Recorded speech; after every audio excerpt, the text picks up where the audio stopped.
Welcome back again. Yes, Janasena నుంచి శంకర కృష్ణవేణి గారు ఉన్నారు. కృష్ణవేణి గారు, గుడ్ మార్నింగ్ అండి.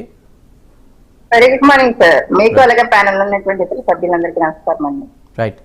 జనసేన కూటమితో చాలా పటిష్టంగా ఉంది. ఈ టైంలో ఎన్నికలకి ఇంకా 2.5-3 సంవత్సరాల టైం ఉంది దగ్గర దగ్గర. ఈ టైంలో మూడో ప్రత్యామ్నాయం సాధ్యమేనా? విజయసాయి రెడ్డి వ్యాఖ్యల్ని మీరే విధంగా చూస్తున్నారు?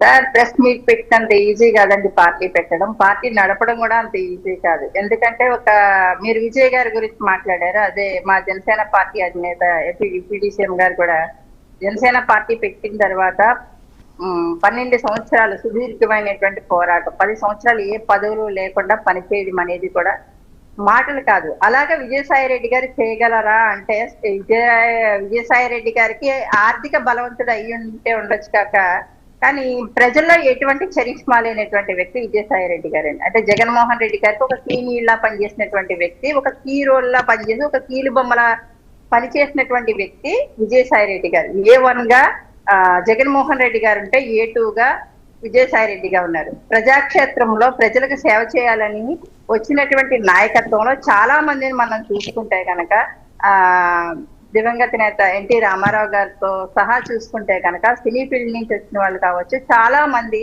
సమాజ సేవ చేసినటువంటి వ్యక్తులు పార్టీలు పెడితే అవి ఎంతో కొంత మనుగడ సాగిస్తాయి సార్. విజయసాయి రెడ్డి గారు లాంటి ఆర్థిక నేరస్తులు పార్టీలు పెడితే కొంతమందికి ఏదో కొమ్ము కాసుకోవడానికో, లేకపోతే తనను తాను రక్షించుకోవడానిక, లేకపోతే వైఎస్ఆర్సీపీ పార్టీ బి టీమ్ గా విజయసాయి రెడ్డి గారు పార్టీ పెట్టబోతున్నారా అన్నది కూడా చర్చ జరుగుతూ ఉంది. అంటే లిక్కర్ స్కామ్ లో ఆ రోజు లోపలికి వెళ్ళబోయారు కాబట్టి సంవత్సరాల క్రితం బయటకు వచ్చి ఇదే వ్యక్తి ఆరోపణలు చేశారు వైసీపీ మీద. అదే వైఎస్ఆర్సీపీ పార్టీలో ఉన్నప్పుడు నిజంగా ప్రజల పట్ల ఇంత అభిమానం కానీ ఇంత ప్రేమ కానీ ఉంటుంటే గనక ఆ రోజే బయటకు వచ్చి తనకి అక్కడ అంటే సజ్జల గారు వచ్చిన తర్వాత ఈయన పక్కన పెట్టడం జరిగింది అనడం కానీ, కొన్ని అవమానాలు నేను ఎదుర్కొన్నానని చెప్పడం కానీ ట్విట్టర్ నుంచి కూడా చూసేవాళ్ళు. ఇటు పవన్ కళ్యాణ్ గారి మీద కావచ్చు, ఇటు ముఖ్యమంత్రి చంద్రబాబు నాయుడు గారి మీద కావచ్చు, ఏ రకంగా ఆ రోజు ట్వీట్లు వేసేవాళ్ళు చూసేవాళ్ళు అండి. ఆ ట్వీట్